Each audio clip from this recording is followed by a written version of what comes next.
Vossa face, Senhor, resplandeça sobre nós. que Deus nos dê a sua graça e sua bênção, e sua face resplandeça sobre nós. O Senhor esteja convosco. Ele está no meio de nós. Proclamação do Evangelho de Jesus Cristo segundo Lucas. Glória a vós, Senhor. Naqueles dias, Maria partiu para a região montanhosa, dirigindo-se apressadamente a uma cidade da Judéia. Entrou na casa de Zacarias e cumprimentou Isabel. Quando Isabel ouviu a saudação de Maria, a criança pulou no seu ventre, e Isabel ficou cheia do Espírito Santo.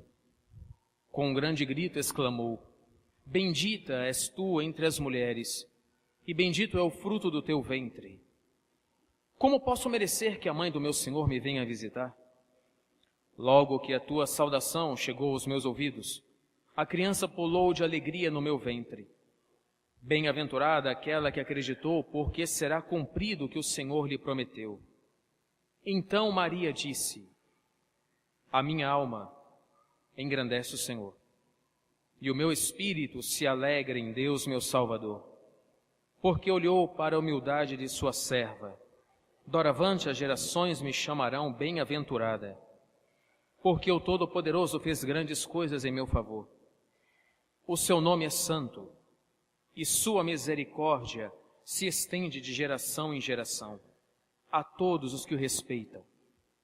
Ele mostrou a força de seu braço, dispersou soberbos de coração, derrubou do trono os poderosos e elevou os humildes.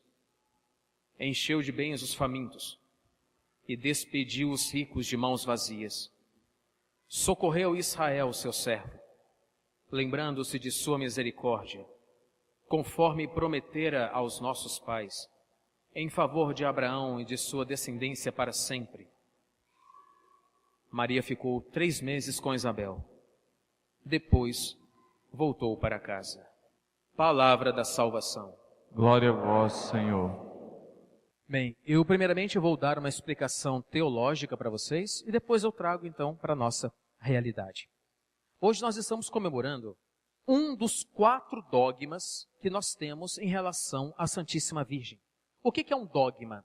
O dogma é uma verdade de fé revelada por Deus à sua igreja. O dogma da Assunção da Santíssima Virgem. O que é a Assunção? Ela foi elevada em corpo e alma à glória do céu. Ou seja, o corpo da Santíssima Virgem não conheceu a corrupção da carne. Por que Deus, então, não permitiu que ela sofresse a corrupção da carne? Porque ela era toda santa, toda pura. Deus jamais poderia, na sua inteligência divina, permitir que a mãe do seu filho fosse enterrada e os vermes assim tivessem comido a carne dela.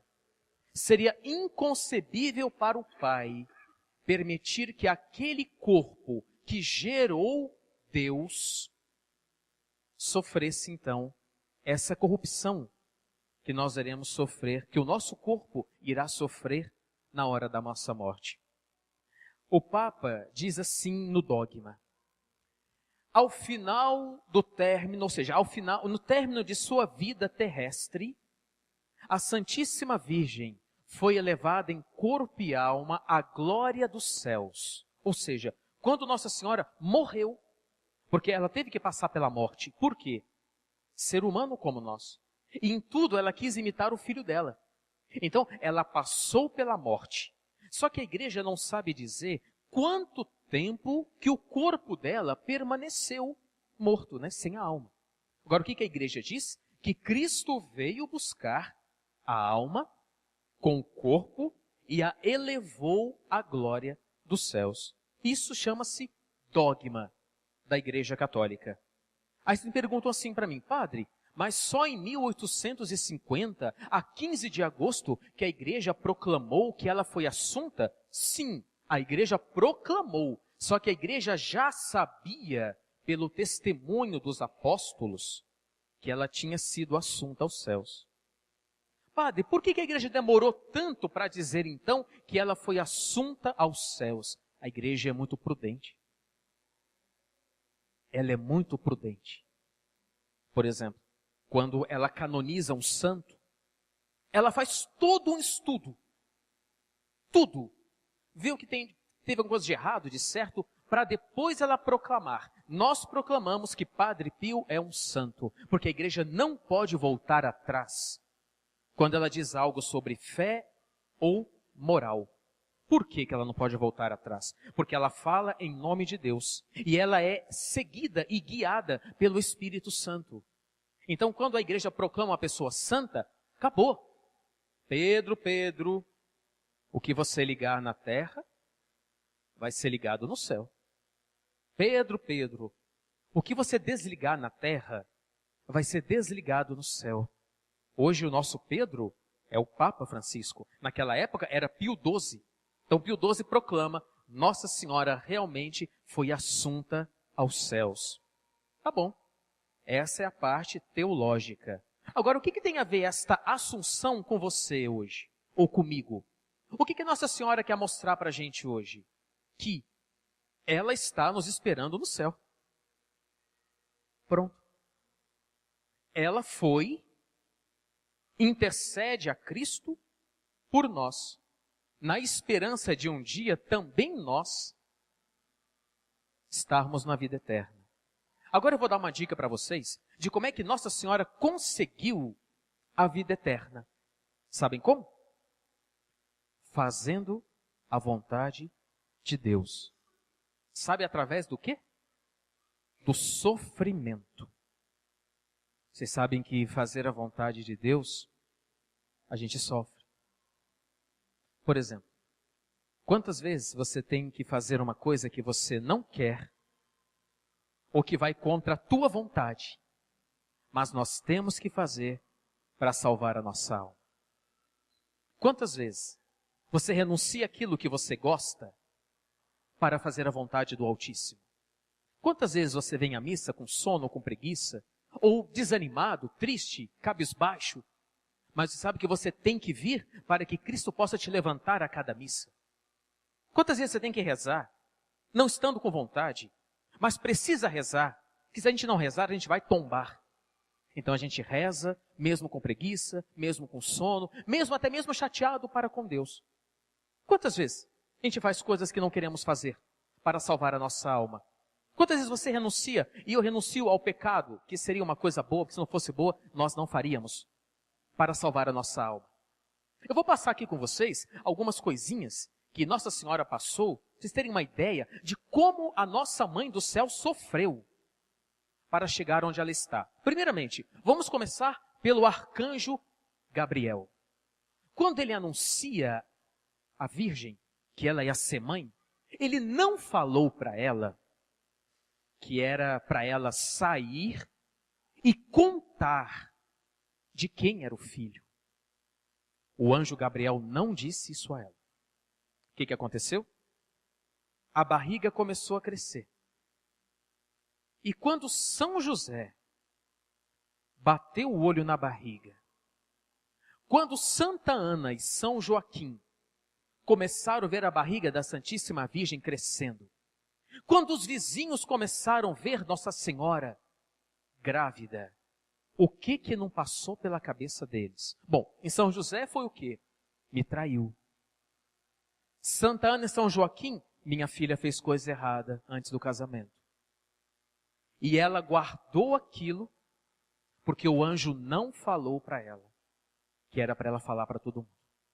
Então ela guarda esse aperto, sabendo que era o filho do homem que estava dentro dela, mas ela não podia revelar o segredo. Essa foi a primeira dor de Nossa Senhora. Depois que ela deu à luz, o que acontece? O rei Herodes quer matar o menino. Deus manda no sonho a São José a seguinte frase: levanta, pega o menino e a mãe e vai para a terra do Egito e fica lá até a hora que eu mandar lhe avisar. Diz a tradição da Igreja Católica que eles ficaram 7 anos exilados no Egito. Quando passaram-se os 7 anos, o anjo vai novamente em sonho e fala assim para José: José, levanta-te, pega a mãe e o menino e volta para a terra de Israel, mas vai para Nazaré da Galileia, porque aqueles que queriam matar o menino já estão mortos. O anjo avisa a São José que Herodes estava morto. Então Nossa Senhora faz o trajeto novamente do Egito para Nazaré da Galileia. Quando ele chegou, eles foram apresentar o menino Jesus no templo. Aí Simeão lança aquela profecia no coração da Virgem: quanto a ti, ó Maria, uma espada vai transpassar a tua alma. Uma espada de dor. Imagina Nossa Senhora, mas que espada seria essa? Diz que ela guardou no coração. Passado 12 anos, na festa da Páscoa, porque os pais de Jesus levavam ele para a igreja, que era o templo. Ele se perdeu coisa nenhuma. Não sabia o que estava fazendo. Foi ensinar os doutores da lei. Eles ficaram 3 dias procurando o menino Jesus. Eu não sei se tem alguém aqui, alguma mãe. Eu já presenciei um relato que eu fiquei assim, com o coração na mão, de quando uma mãe perde um filho no shopping, sei lá, em algum local. Falou que a mãe fica desesperada, ela fica cega, ela sai correndo desesperada, procurando esse filho que desapareceu. Agora você imagina como é que ela ficou, porque além de ser um filho, era o filho do Altíssimo. Então eu creio que ela não conseguiu nem dormir. Ela ficou perambulando na cidade de Jerusalém, procurando o filho dela. 3 dias. E achou o menino no templo, cuidando das coisas do alto. Chega a quinta-feira santa, ele começa a suar sangue. Dizia São Bernardo de Claraval que tudo aquilo que Cristo sentiu no corpo, a flagelação, a angústia, Nossa Senhora sentia na alma. Porque qual é a mãe que está aqui, por exemplo, que quando vê o filho sofrer também não sofre? Não é? Pode ser uma doença que o filho esteja. A mãe se preocupa, a mãe dá remédio. A mãe fica desesperada, vai medir a temperatura do corpo. Agora vocês imaginem ela. Quando ela tomou conhecimento para a parte de Deus que ele estava começando a sofrer no Getsemane. E ela começa a sofrer com ele. E quando chega na sexta-feira santa, que vão dizer que ela se encontrou com o filho. Naquele momento os olhares se cruzaram e ela se deparou com o filho desfigurado. Imagina o que passou no coração dela, aquele bebezinho que ela tinha em seus braços, agora estava desfigurado pelos nossos pecados. E quando pregam ele na cruz, e quando levantam ele na cruz, e quando ele dá aquele último suspiro, meu pai, em tuas mãos eu entrego o meu espírito, o que ela pensou? O meu filho morreu. Acabou-se. Quando ele é descido da cruz, colocado nos braços dela, ela recebe aquele cadáver, que com tanto amor ela recebeu com vida, e recebe no braço um filho morto. Bom, agora tem um fato curioso. Vocês sabem que o Santo Sudário, né, é aquele lençol que envolveu o corpo de Cristo, que está lá em Turim. É um lençol, enfim. E segundo os especialistas, o que eles descobriram? Que a pessoa que embalou o corpo de Cristo, embalou com muito cuidado, com muito zelo. Porque as partes que está no lençol das mãos, né, que estavam postas, esta parte foi envolta naquele lençol com muito carinho. Então, que conclusão que eles chegaram? Que quem preparou o corpo para receber o Santo Sudário foi Nossa Senhora. E olha que Nossa Senhora tem experiência em enfaixar. Quando ele nasceu no presépio pobre de Belém, o que vai dizer o evangelista? que ela o envolveu em faixas quando ele nasce. E quando ele morre, ela o envolve na faixa do Santo Sudário. Pra vocês terem uma ideia. Então foi a Virgem que arruma o Sagrado Corpo. Através de todo esse sofrimento que Nossa Senhora passou na vida, ela ganhou a vida eterna. Se você sofre por qualquer motivo que seja para você salutar, que seja para você fecundo, porque este sofrimento vai purificar a sua alma, converter aqueles que você ama e vai lhe garantir, no final da vida, uma morte santa e o começo de uma eternidade feliz. Todos aqueles que fazem a vontade do Pai ganham a salvação.